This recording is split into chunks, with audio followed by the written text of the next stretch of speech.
A todos. Como a Mônica disse, meu nome é Lucas Franco, sou um dos dirigentes da Fraternidade São Miguel Arcanjo, uma casa de umbanda situada aqui no Tanque. E é sempre uma felicidade muito grande poder estar aqui na cabana de Pai Miguel, com os corações que a gente vai cultivando um carinho muito especial, os rostos que a gente vai conhecendo e vai conhecendo por trás desses rostos as pessoas muito bacanas que sempre nos acolhem muito bem, e a gente percebe que essa sincronicidade, né, é muito recíproco, né? A cabana de Pai Miguel das Almas é um lugar muito especial. Eu sou muito grato por ter conhecido o Pai Luizinho, por ter conhecido a corrente do Pai Miguel, e essa casa aqui me dá essa oportunidade de falar, né? O nosso estudo de hoje tem como tema a palavrinha, um chamado, uma ordem, um convite de Jesus, e ele fez essa mesma palavrinha diversas vezes durante o Evangelho, a palavrinha siga-me. E a passagem específica que a gente recortou para poder ter como pano de fundo da nossa passagem, do nosso estudo, é a passagem de Mateus, o chamado de Mateus. Mateus, ele estava sentado, eu vou dar uma lida que é melhor, Mateus 9:9, é bem curtinho, diz assim: saindo Jesus, um homem chamado Mateus, sentado na coleteria, disse-lhe: siga-me. Mateus levantou-se e o seguiu. Quando a Mônica falou, olha, o tema é livre, para mim é uma tragédia isso, porque eu tenho que pensar o que eu vou falar. É muito mais fácil quando me dão e eu já tenho um roteiro, né? O tema livre é muito difícil para mim. E aí, quando eu vi essa passagem, falei, seu Cobra Coral, o senhor me ajuda nessa daqui, porque eu vou precisar de ajuda. E eu fiquei pensando, fiquei imaginando, Mateus era um cobrador de impostos. Nessa época, a Jerusalém, toda aquela região ali estava sob domínio romano, né? Então era um outro povo dominando os judeus. E Mateus era um cobrador de impostos para quem? Os romanos. Então ele era alguém super legal, super bem visto pelo seu povo? Não.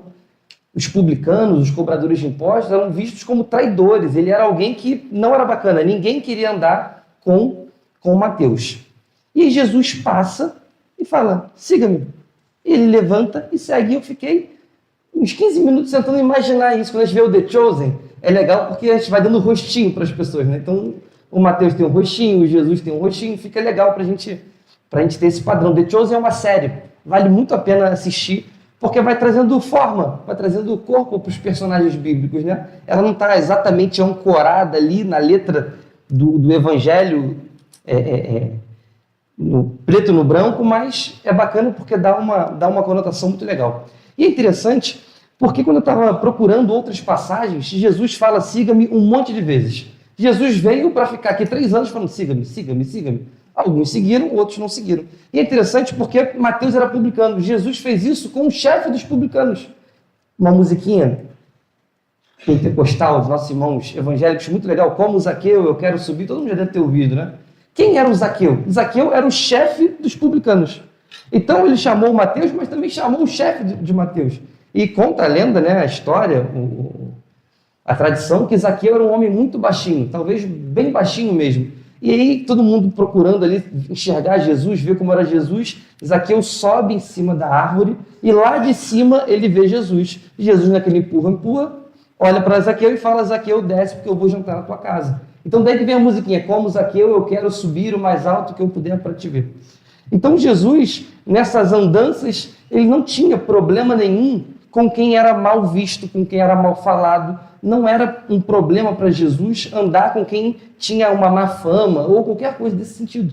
Isso de fato não era uma pauta de Jesus. Olha, esse grupo aqui eu não converso, aquele grupo ali eu converso. Isso não era uma pauta de Jesus. Inclusive, ele fazia questão de muitas vezes estar com essas pessoas que eram socialmente abandonadas, socialmente abortadas. Ele trazia essa galera para andar com ele, né? E eu fiquei pensando, a natureza ela não dá saltos. Nada na natureza dá um salto, tudo é um processo. Provavelmente Mateus já estava ouvindo falar de Jesus há um tempo. Provavelmente ele já estava se enamorando daquela ideia, provavelmente ele já estava imaginando, especulando. E aí quando Jesus passa e fala, siga-me, para ele foi muito fácil. Porque ele já estava amadurecendo aquilo dentro dele. E eu fiquei pensando, conversei com a Juliana, se tu está sentada lá, Juliana é psicóloga, do nada entra um doido aqui e fala, siga-me, tu levanta e vai. Porque eu fiquei pensando, imagina você no teu dia a dia, no teu trabalho, passa um cara aqui, siga. Não, tu não vai. Só que Jesus não era uma pessoa comum. Jesus não passava desapercebido. Provavelmente Mateus já sabia que era Jesus. Já estava se encantando com aquele bafafá, com aquilo que ele fazia, com aquilo que ele falava. Então, para ele se levantar e seguir, não quer dizer que foi fácil. Não foi. Mas já estava um processo se encaminhando, né? E aí, uma lição muito interessante dessa passagem, e o cristianismo fala muito sobre isso. Não importa quem você é, ou o que dizem que você é, ou o que você fez. Basta que você faça como Mateus. Levante-se e siga num movimento de reforma, num movimento de reequilíbrio, num movimento de redenção. Não importa qual hediondo foi a ação que você fez, o mais terrível que você fez, a gente sempre tem uma chance de nos renovar. Se não for agora, vai ser amanhã. Se não for amanhã, vai ser depois de amanhã. E quantos de nós não ficamos muitas e muitas e muitas existências recuperando coisas lá de trás, fazendo igual Mateus, cada encarnação eu levanto e ando um pouquinho, paro, não consigo ir mais agora, não dou conta de ir mais agora. Está tudo bem, cada um no seu tempo, a natureza não dá salto. Na próxima você levanta, anda mais um pouquinho, e assim a gente vai se renovando, assim a gente vai crescendo. E para a gente contextualizar o nosso estudo de hoje, eu separei a pergunta 625 do Livro dos Espíritos. E Kardec pergunta assim para os espíritos: qual o tipo mais perfeito que Deus tem oferecido ao homem para lhe servir de guia e modelo? É interessante porque das 1019 perguntas do Livro dos Espíritos, essa é que tem a resposta mais curta. Então Kardec pergunta: qual é o modelo mais perfeito que Deus tem oferecido ao homem para servir de guia e modelo? Ele responde, os espíritos respondem de maneira muito simples: Jesus. Acabou.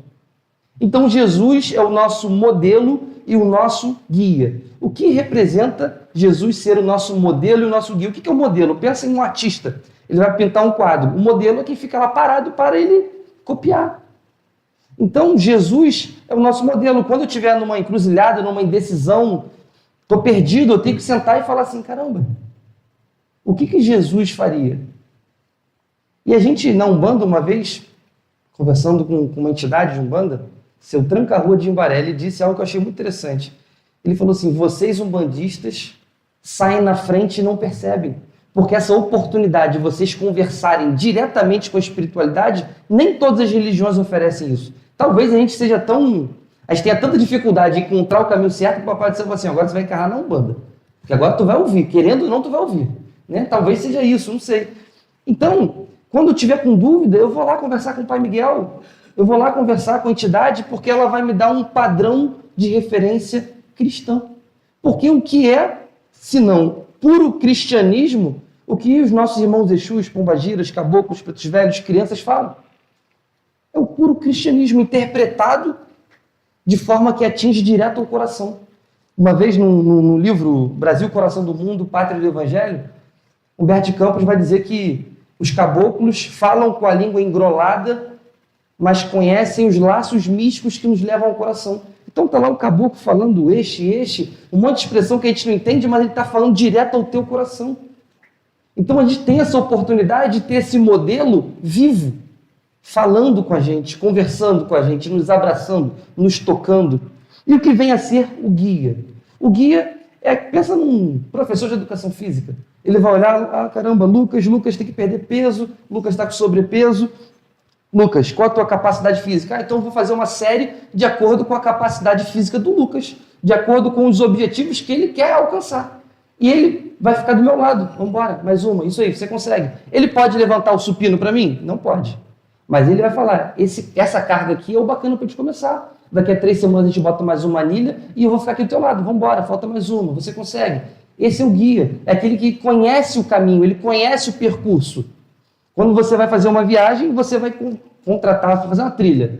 Vou lá para Jalapão. Você vai buscar um mapa, você vai buscar uma orientação, alguém que conhece, porque senão você vai se perder. Então, o guia é aquele que conhece o caminho, é aquela pessoa que está experimentada nas provas. E esse é Jesus. Jesus, governador espiritual do orbe, ele conhece, como a Mônica disse, tudo que a gente é capaz de fazer, ele nos conhece pelo nome. Então, ele vai olhar para o mundo e falar assim: realmente, 350 anos errando essa mesma coisa aí. mas vamos fazer uma série especial para ele aqui agora. Ele vai encarnar dirigente, palestrante, vou arranjar um livro para ele escrever ainda, porque ele vai ter que ficar falando isso aí. Agora ele vai aprender por osmose, porque a boca que está mais perto do ouvido dele é dele. Então ele vai ficar falando, para ver se um golinho ele aprende. Seu Cobra Coral disse uma vez que o Evangelho, a Boa Nova, ela é como se fosse um oceano. E cada um vai com a cuia que dá conta de carregar. Então tem gente que vai com um coité pequenininho. E tem gente que chega com um reservatório imenso. Então tá lá, a mesa está posta. Depende da gente esse movimento de iniciar essa busca, essa procura, né? Então o guia é aquele que conhece o caminho, que sabe onde tem o perigo, onde a gente vai cansar, onde a gente vai estar com mais força, com mais gás. O guia é aquele que conhece o caminho. E eu acho muito interessante essa palavra caminho, porque a palavra caminho, o caminho como símbolo, é um dos principais símbolos do cristianismo. Hoje a gente vê muito a cruz, né? Mas o cristianismo ele possui muitos símbolos ao longo da história, muitos símbolos. A cruz é um símbolo muito forte do cristianismo, né? Muito forte de um tempo para cá, porque existiram e existem muitos outros símbolos, como, por exemplo, a mesa posta. A mesa posta foi um símbolo do cristianismo por muito tempo, porque na mesa posta todos ficam na mesma altura, todos estão convidados a trocar, a conversar, a se relacionar. Ninguém está mais alto do que o outro. Então a mesa, por muitos séculos, ela foi um símbolo muito forte do cristianismo. O peixe a gente ainda vê alguns irmãos evangélicos fazendo alusão ao peixe. O peixe é muito interessante porque por muito tempo ele era um símbolo para você reconhecer o outro cristão, sem ficar na berlinda. É igual a gente, às vezes, quando vai no consultório ou vai num ambiente de trabalho e aí você vê, é macumbeiro. Só que você também não quer se denunciar. Aí tu fica ali sondando, né? Tu fala, reforma íntima. Fulano desencarnou. Aí você fala, desencarnou? Sabe que é macumbeiro. Ninguém fala desencarnar, fala morreu, bateu as botas, dá os pés juntos. A gente fica nessa, né? Tu vê aquele chaveiro ali, aquela pulseirinha preta e vermelha, não é flamenguista. A gente fica buscando. E o cristianismo, por muito tempo, foi assim. O camarada olhava o outro, um maior cara de cristão. Aí chegava e desenhava um peixe aqui e ficava olhando. Se o cara desenhasse um peixe ali, opa, cristão, deu match. Se eu desenhei um peixe ali, o cara olhou e pensou que eu sou maluco, opa, não é cristão, eu sou um louco, né? Então, o peixe, ele é um símbolo também do cristianismo por vários outros motivos, né? Tinham letrinhas gregas que lhe formavam uma frase, que eles escreviam dentro do símbolo do peixe. A gente tem o símbolo da pomba, a pomba que é um símbolo muito forte do cristianismo, né? É interessante porque era o sacrifício que os pobres conseguiam fazer. Porque a gente tem que lembrar sempre que a sacralização animal, uma pauta, um tabu no Brasil hoje, né? Mas no tempo de Jesus não era não, o pessoal fazia sacrifício animal, né? Um pouco antes de Jesus se fazia bastante. E as pessoas comuns, os pobres, não conseguiam sacrificar animais muito grandes, então a pomba era um símbolo acessível a todos. A pomba branca, ela vai aparecer em vários momentos do Velho e do Novo Testamento, lá quando Noé para a arca aparece a pomba, quando Jesus vai ser batizado aparece a pomba, então também é um símbolo muito forte do cristianismo, né? E existe o símbolo do caminho, que eu particularmente acho que é o símbolo mais bonito do cristianismo, e eu acho que é o que melhor representa o cristianismo, porque a cruz, ela é um momento, é um momento. A cruz é um momento de Jesus. Todos os outros momentos de Jesus, é ele caminhando, é ele percorrendo, é ele agindo. O cristianismo está intimamente ligado a agir, a ação, a conjugar o verbo qualquer que seja, sempre ligado ao servir. Então Jesus, ele não falava assim, olha, eu sou o Filho de Deus vivo e eu fico aqui para ser adulado, para ser contemplado, para ser paparicado. Não. Ele está o tempo todo andando e por onde ele anda, ele encontra gente, ele fala com gente, ele deixa uma liçãozinha e segue. Deixa uma liçãozinha e segue. Se você quiser me seguir, me segue. Mas eu também não vou ficar aqui, pelo amor de Deus, você tem que ir comigo. Não. O tempo urge. Jesus sabia que ele tinha muita coisa para fazer. E ele vai seguindo e vai fazendo o caminho dele. É interessante porque desde o início, desde o nascimento de Jesus, a gente tem essa questão do caminho, dos caminhantes. Quando os meninos de até 2 anos vão ser mortos, né? Que o Herodes lá descobre que um rei iria nascer, manda matar todo mundo, José e Maria, muito sábios, fogem. Como que os reis magos chegam lá? Pelo caminho. Quem diz esse caminho? A estrela de Belém, que vai levar até aquela casinha lá ao Choupano, então eles vão percorrendo um caminho. E eu acho isso muito interessante, porque o pessoal fala assim, você é macumbeiro, você é feiticeiro, você é um bandista, você é médium, e está lá com a Bíblia debaixo do braço, mas a primeira visita que Jesus recebe são 3 pessoas. O que elas eram? 3 reis magos. O que o mago faz? Ele não faz mágica do aniversário da criança. Espera aí que eu vou agora assumir com a moeda. Se o maluco era um rei mago, ele devia ser sinistro a macumba. Só que o pessoal simplesmente não lê isso. Tá tranquilo, não vou ler isso. Mas Jesus fazia o quê? Jesus expulsava demônio. Demônio a gente tem hoje uma contextualização diferente, mas Jesus, ele fazia o quê? Mediunidade, era médium de Deus. Só que a gente vem fazer a nossa macumbinha aqui, não pode. Não pode, a gente está fazendo a mesma coisa que Jesus fazia.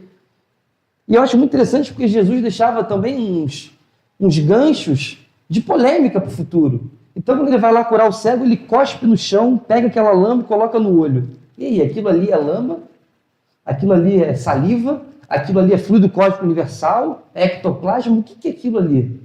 Eu não sei, mas ele usou a lama. Ele fez uma macumba ali. Quem é filho de Nanã já falou, estava ali manipulando alguma coisa, porque Jesus, ele veio não falar de religião, ele não veio, como a Mônica estava falando, para tirar a liberdade de ninguém. Pelo contrário, Jesus era uma pessoa extremamente livre que veio a esse mundo para andar e pregar e exemplificar e deixar para a gente um convite que ecoa até hoje. Esse convite feito até Mateus, ele foi feito para mim, ele foi feito para a Mônica, ele foi feito para quem está aqui, para quem está aí, para quem está em casa. Esse convite está vivo, ele está de pé, ele não é algo temporal.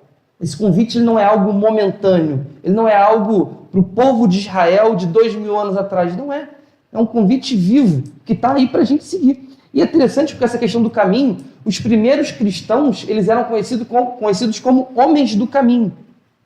Eles não eram conhecidos como cristãos. Essa palavrinha cristão, ela vai ser cunhada por São Lucas. São Lucas, que era uma pessoa com a cabeça muito aberta, era um médico grego, conhecia vários lugares do mundo, ele chega lá, caramba, muito legal isso aqui, quem são vocês? Somos os homens do caminho. Caramba, como assim?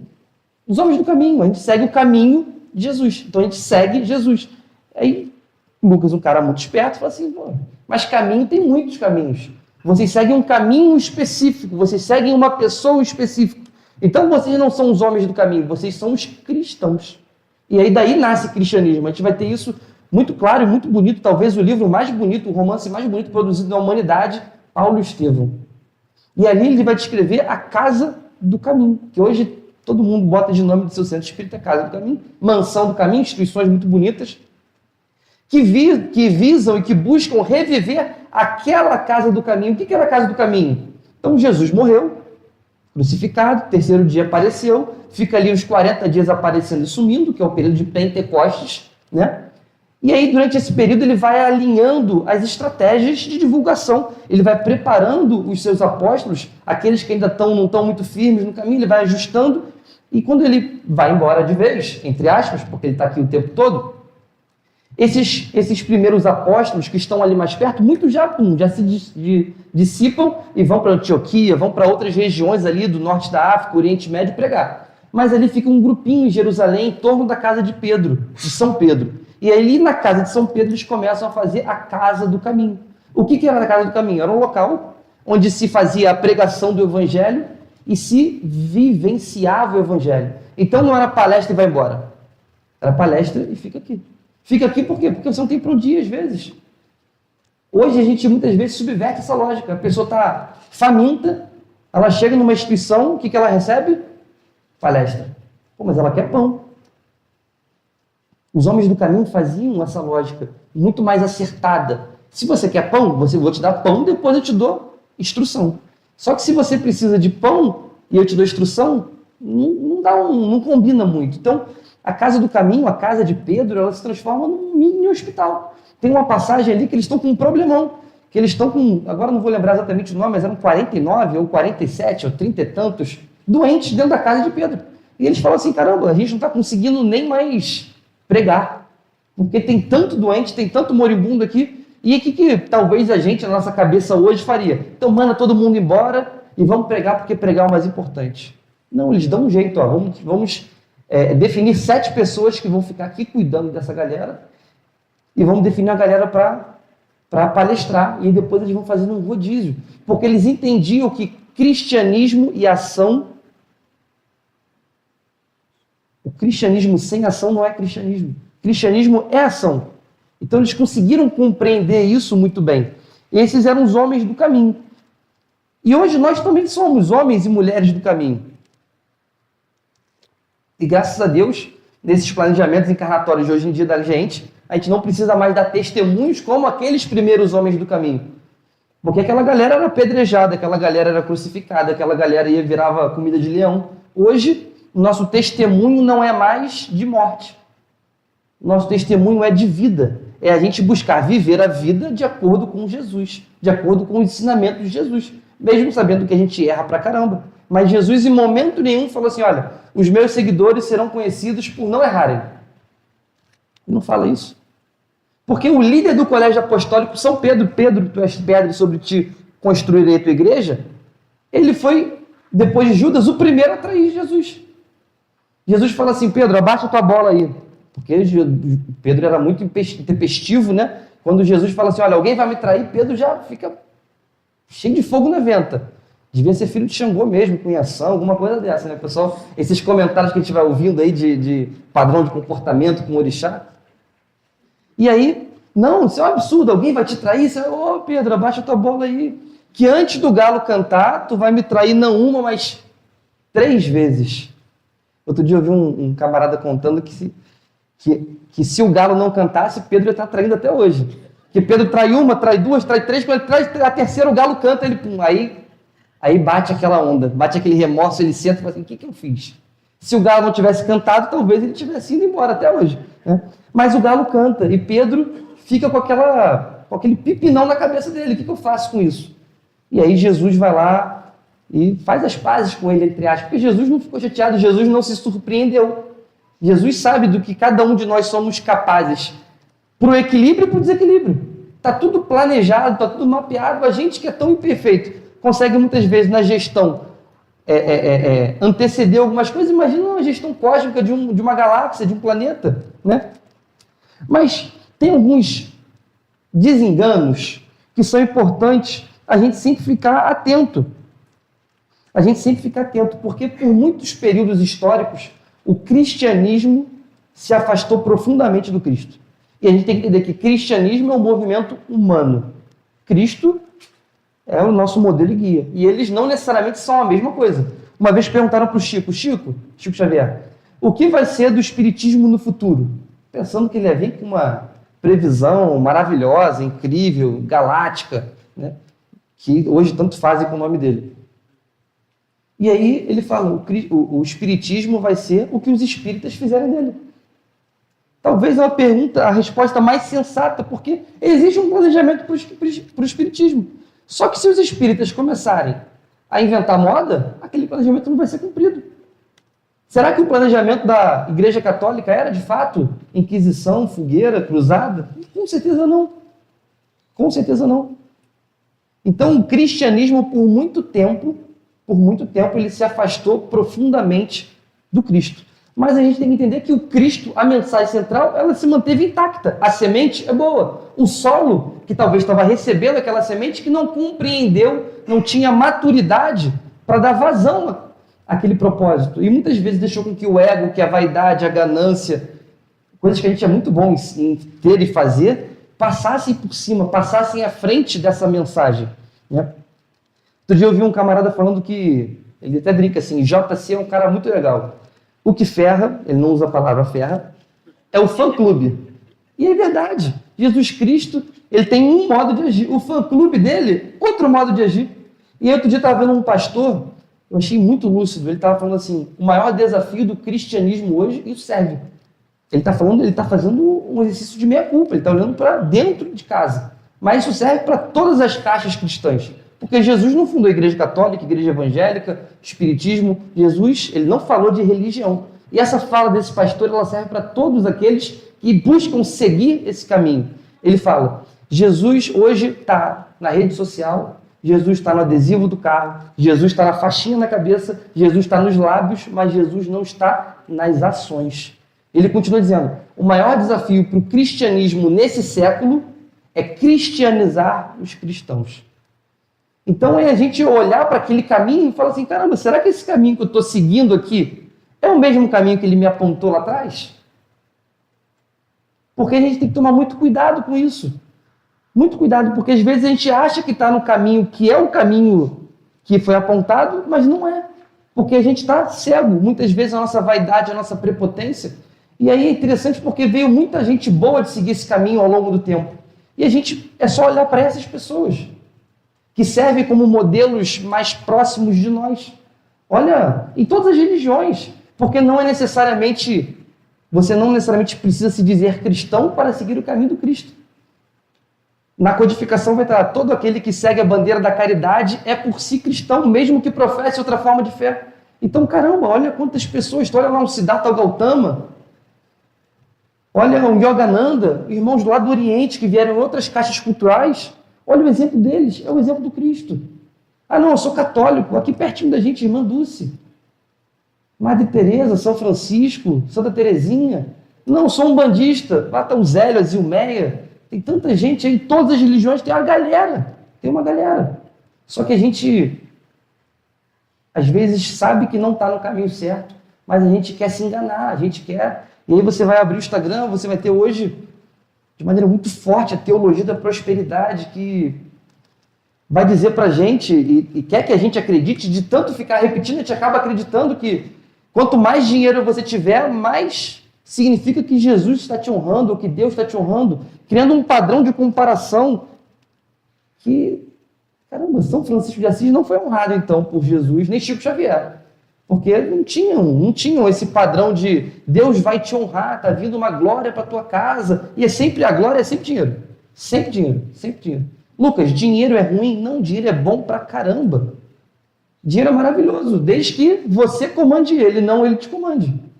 É simples. O dinheiro é neutro, ele não é bom nem ruim. Depende do uso que você vai dar. Quando a gente olha a figura de Madre Teresa de Calcutá, ela conseguia movimentar milhões de dólares. Não para ela, para caridade.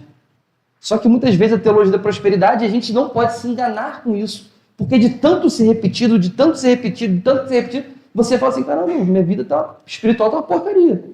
Porque cadê os milhões na minha conta? Cadê a honra de Deus? Não é sobre isso. Não é sobre isso. Não é sobre isso. E outros desenganos muito comuns que... E aí eu estou falando isso não porque eu seja o sabedor do caminho, mas é para eu ficar ouvindo e ficar repetindo para eu tentar não cair nessas armadilhas que talvez por muitas encarnações eu tenha caído. Talvez tenha usado da palavra muito mal em outras vezes. E agora tentando fazer um pouquinho mais certo. Né? Um ponto muito interessante...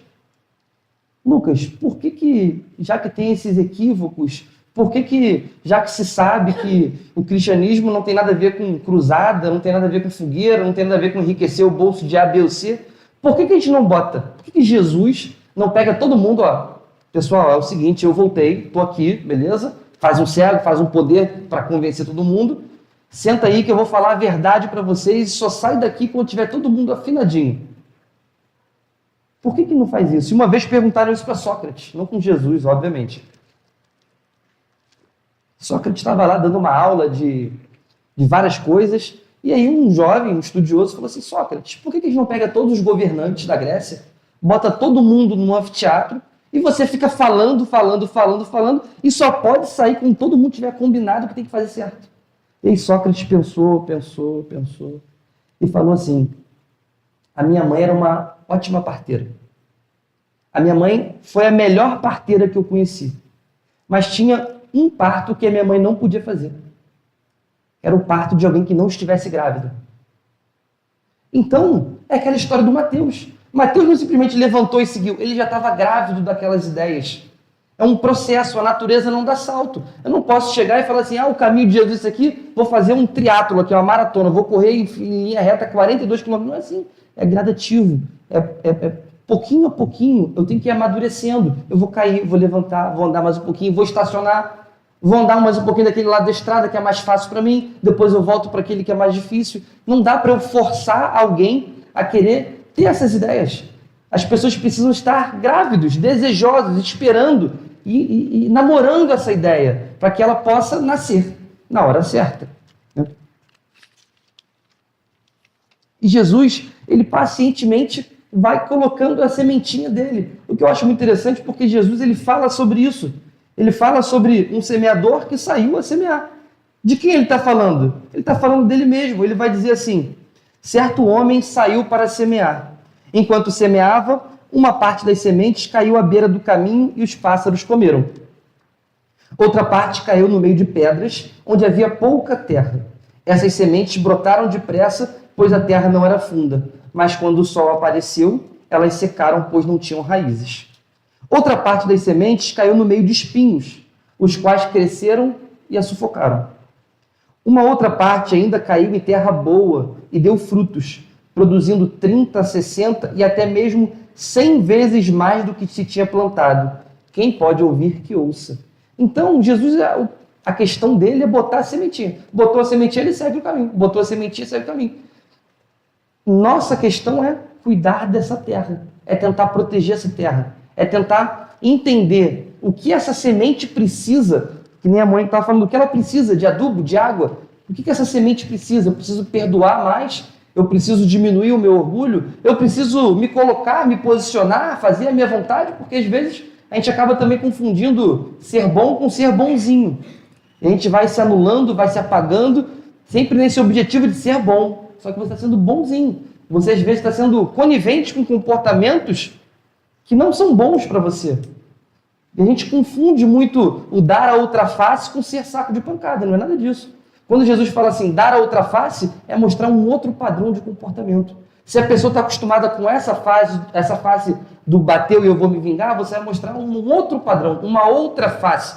Você vai mostrar algo mais sublime, algo inovador. E não simplesmente ser um saco de pancadas, como a gente cresceu ouvindo, né? Então é muito importante que a gente fique atento, porque Jesus está semeando. Começou 12, depois foram 500 da Galileia, hoje somos quantos? Somos milhões.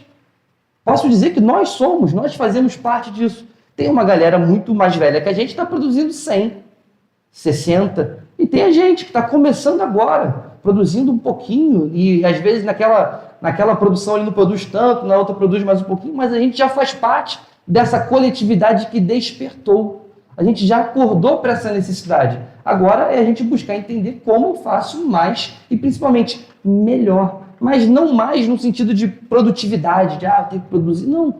Mas para que eu tenha mais plenitude, para que eu tenha mais felicidade, para que eu possa chegar a esse reino dos céus que Jesus fala, que não é um lugar físico. Não é um local que se divide, você vai para o reino dos céus, você vai para o inferno. Não é isso. No reino dos céus e o inferno que a gente escuta tanto são estados mentais. Hoje, nessa sala, tem pessoas que estão vivendo o céu, tem pessoas que estão vivendo o inferno. Porque de acordo com a nossa mente, com aquilo que a gente cultiva na nossa casa mental, a gente vai alcançar esse céu ou esse inferno. E Jesus vai dando para a gente, durante essa caminhada, durante essa marcha, um conjunto de práticas de como alcançar esse estado vibracional, esse estado mental, esse estado psíquico de paz, de bem-aventurança, de vida em abundância. Só que para a gente seguir esse caminho, de vida e abundância, de paz, de serenidade, a gente precisa se despir um pouco do ego, do materialismo, porque senão a gente não consegue caminhar muito. A caminhada fica muito dura, fica muito penoso, porque a gente não está caminhando às vezes pelo caminho, mas para mostrar, olha como eu estou andando. Todo mundo aqui conheceu e às vezes é a gente mesmo, que está doido para fazer uma boa obra para ser visto. Nossa, olha como ele fala bem, aí eu fico lá fingindo que eu não gosto. Não, que isso? Faz aquela da humildade, do falso humilde. Mas será que eu estou fazendo isso porque isso me faz bem ou porque eu quero ser visto como um palestrante? Será que eu estou no terreiro para poder dar vazão à mediunidade para ajudar os outros ou porque eu quero ser visto recebendo santo? Será que eu estou no terreiro para poder, junto com a minha entidade que se apresenta como Pombagira, como Exu, aconselhar alguém num caminho bom ou eu quero ser visto gargalhando, dançando, rebolando, bailando? Será que eu quero ser visto no meu preto velho? Eu quero esse, caramba, seu preto velho é maravilhoso. Será que é isso que eu quero ou que eu quero de verdade é a caridade desinteressada. A gente tem que pensar sobre isso, sempre. Sempre. Porque se a gente não pensa sobre isso, corre o risco seriamente da gente tropeçar nisso. Uma vez eu vi um pastor falando, e depois eu vi que o Papa João Paulo II falou algo muito semelhante. Porque a verdade ela é uma só, né? Ela vai pipocando em vários lugares. Ele fala mais ou menos assim: se você não está brigando, duelando com o diabo, é porque você está de braços dados com ele. A gente sabe que o diabo não existe. Mas se você não está disputando, brigando, se autopoliciando com as suas más tendências, é porque você está de mãos dadas com elas. Às vezes você não está nem enxergando que você tem aquela má tendência. É igual a pessoa que tem mau hálito. Quem é a última pessoa que saber que tem mau hálito? É quem tem mau hálito. É o camarada que a esposa ou o marido trai. Quem geralmente é o último a saber? Ele mesmo, ele próprio. Todo mundo consegue ver o pecado do outro, o erro do outro, mas o nosso é muito difícil.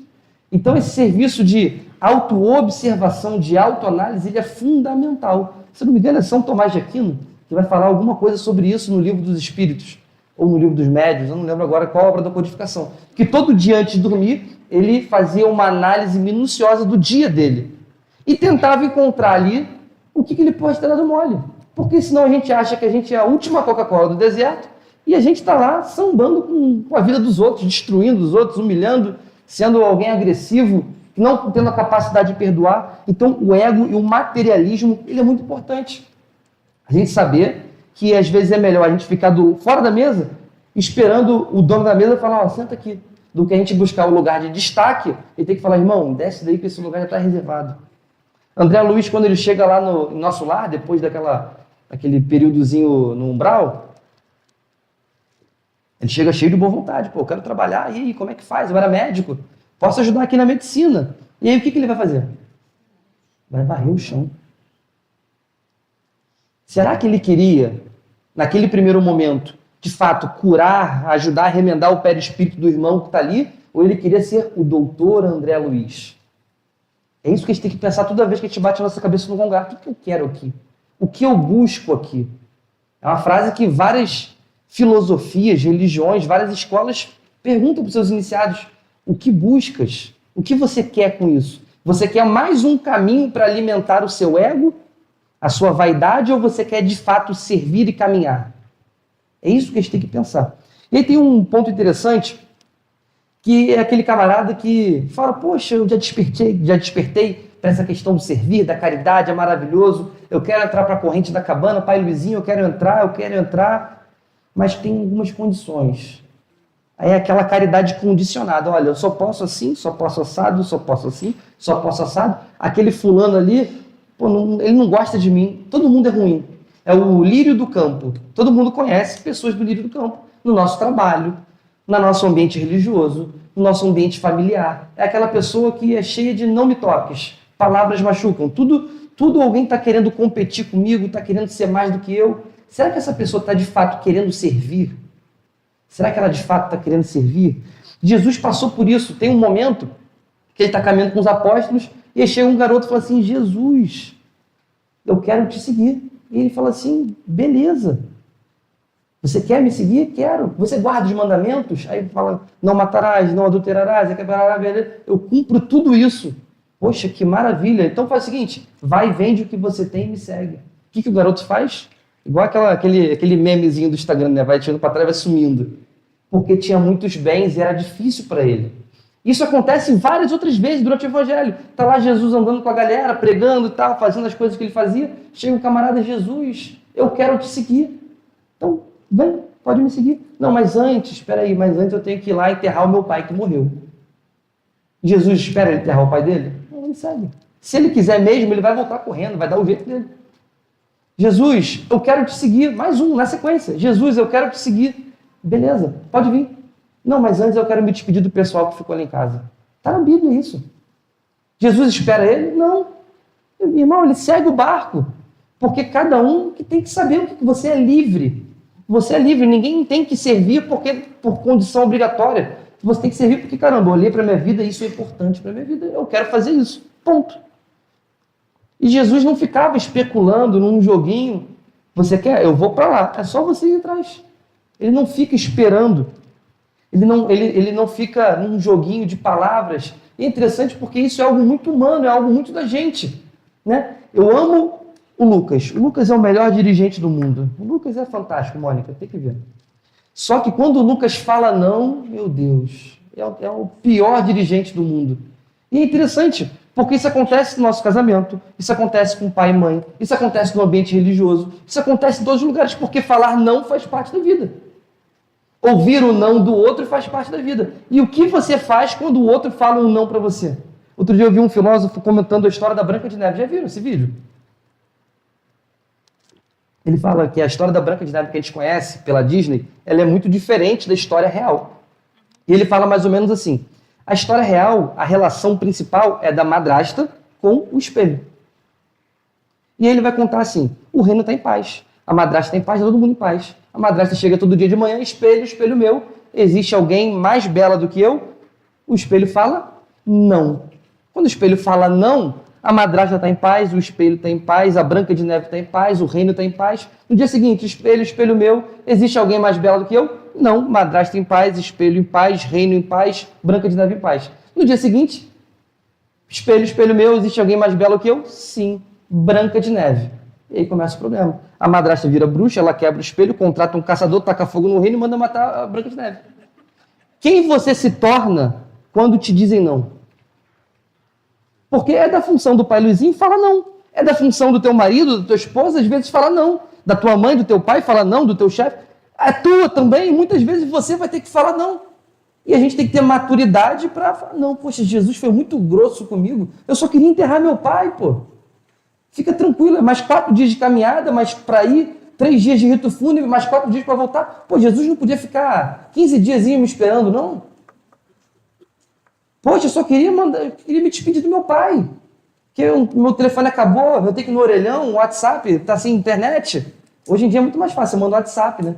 Há 15 anos atrás tinha que ir no orelhão, há 2000 anos atrás tinha que ir andando. Pô, Jesus não me esperou. Não, não vai te esperar. Porque a carruagem passa. A carruagem passa. E se você não entrar, agora você vai entrar no próximo. Mas você não pode reclamar porque você não entrou. A gente tem que seguir porque Jesus está seguindo. E aí é interessante porque eu gosto muito de Pedro. Fala assim, Lucas, quem é o seu personagem preferido da Bíblia? Jesus? Não. Pedro. Eu acho Pedro muito maneiro. Pedro, depois que traiu Jesus 3 vezes, estava chateado, voltou a ser pescador, estava lá pescando, eles olham na praia, caramba, aí tem um cara lá comendo 2 peixinhos fritos na areia. E aquele cara grita assim, olha na praia, ó, joga a rede pro outro lado. Ele, caramba, aí parece até Jesus dava uns conselhos desses, né? Hoje seria, pô, aposta na Bet aí no Bruno Henrique, aí, alguma coisa assim. Brincadeira. Mas Jesus falava, joga a rede aqui desse lado. Jogava a rede, pegou peixe à beça. Aí eles voltaram, caramba, esse cara aqui parece, caramba, e é Jesus. Aí começa uma conversa de Jesus com São Pedro. E ele já chama Pedro ali pro tete a tete. Pedro, tu me amas? Claro, Senhor, claro que eu te amo. Pensando tudo que ele fez de errado, as 3 vezes ali que eu te reneguei. Pedro, tu me amas? Claro, Jesus. E a mente dele devia estar como? Pô, que parada errada que eu fiz, né?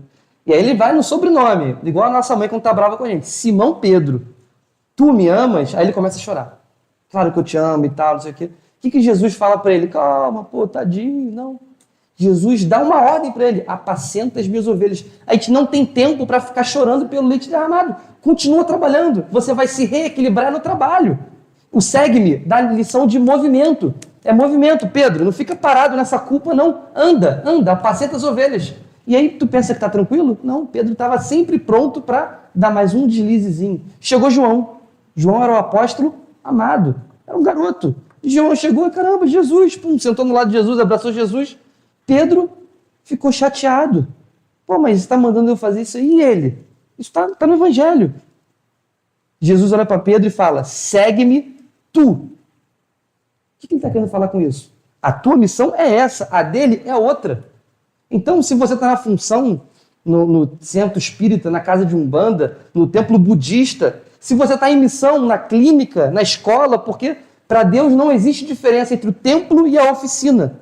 Nós estamos sendo cristãos e fazendo caridade quando eu sou um bom auxiliar administrativo, quando eu sou um bom enfermeiro, quando eu sou uma boa professora, quando eu cuido do meu pai doente, quando eu cuido do meu irmão mais novo, igualzinho, com o mesmo peso quando eu estou dando um passe, dando uma consulta, varrendo o terreiro. A mesma coisa. Então, se eu ficar olhando para o lado, eu deixo de fazer o que eu tenho que fazer. Jesus fala, Pedro, segue-me tu. João são outros 500. Cada um no seu quadrado. Então, toda vez que você estiver olhando muito para o quadrado do outro, duas coisas vão acontecer. Você vai se implicar com o outro, porque a comparação é a mãe de todas as intrigas. E o segundo, você vai deixar de cuidar do teu. É igual aquelas religiões que vivem falando da religião do outro. O que ele está fazendo? Deixando de praticar dele. Porque está implicando com a religião do outro. Então, segue-me tu. E esse convite de Jesus, ele está vivo. Ele está vivo hoje. Lucas, eu sou uma pessoa muito má, muito ruim. Não importa, eu também sou. Todos nós, em algum nível, somos. Você pode não ser nessa área, mas se pisar no teu pé daquele jeito ali, tu vira o bicho. Todos nós temos muitos pontos a melhorar. E Jesus não está interessado nesses pontos mais frágeis. Ele está interessado naquilo que a gente tem para crescer. Porque se você olhar, quando ele chama Pedro e fala, Pedro, vou fazer de ti um pescador de homens, qual era o Pedro que ele estava vendo no início daquela estrada? Era um camarada agressivo, que puxava a espada a qualquer coisa, negou o amigo, abandonou não sei quem. Esse era o Pedro. Só que Jesus não estava vendo esse Pedro, ele estava vendo o Pedro de 4 anos depois. Quando ele chama Mateus, ele não estava vendo o cobrador de impostos corrupto. Ele estava vendo aquele que vai escrever o seu primeiro evangelho. Se hoje a gente está fazendo isso aqui, é porque aquele camarada decidiu levantar e seguir. Quando ele fala, Zaqueu, desce daí que eu vou comer na tua casa hoje, ele não está vendo Zaqueu, ele está vendo Bezerra de Menezes 1800 anos depois. É o mesmo espírito. Quando ele fala para Emmanuel, o senador Públio Lentulus, ele não está vendo Emmanuel, ele está vendo... Quer dizer, ele não está vendo Públio Lentulus, ele está vendo Emmanuel. Então, quem nós seremos a partir do momento que a gente começar a caminhar? É sobre isso que a gente quer pensar. É sobre isso que eu queria convidar a gente a refletir. A partir do momento que eu seguir com meus passos firmes, sem olhar para o lado, sem ficar atento no ego, na vaidade, simplesmente no meu modelo, no meu guia, quem eu vou me tornar? E esse convite, ele foi feito há 2000 anos atrás e ele está sendo feito todos os dias quando a gente acorda. Todos os dias a gente tem que lembrar assim, segue-me. Tem dia que a gente bota no soneca, não quer ouvir. E tá tudo bem, faz parte. Faz parte. A gente não vai correr esse caminho numa maratona. Não é assim. É de pouquinho em pouquinho. Mas a gente tem que despertar. A gente tem que se levantar, se colocar em movimento. Tem um ponto, não estava na palestra não, mas me veio à mente. Tem um ponto de Umbanda, e os pontos de Umbanda eles ensinam muito as cantigas de terreiro. Tem uma entidade que o nome causa arrepios, né? Nossa, chamada Exu Lúcifer. Eu não sei se vocês conhecem esse ponto. E é um ponto lindíssimo. E a gente, quando começa a estudar algumas coisas, vai entender que o nome Lúcifer não tem nada a ver com diabo, demônio, coisa ruim, sete pele, tinhoso, nada disso. Né? É a estrela do amanhã, tá ligado ao conhecimento, a várias coisas. E tem um ponto que diz assim, se está dormindo, acorda. Se está acordado, fica em pé. Que é hora de saudar seu Lucifer. Então, se a gente já não está mais dormindo, se a gente já despertou, levanta, fica em pé, vai fazer o que você tem que fazer, porque o conhecimento está aí, a mesa está posta, agora a gente tem que fazer a nossa parte. Seguir Jesus firme, resoluto, inequivocamente, buscando a cada dia melhorar um pouquinho e alcançar esse reino dos céus, não para falar para o outro que eu estou salvo e ele vai para o inferno, não é isso. Mas para eu poder falar assim, caramba, eu estou em paz, porque o meu jugo é suave e o meu fardo é leve. Fique com Deus.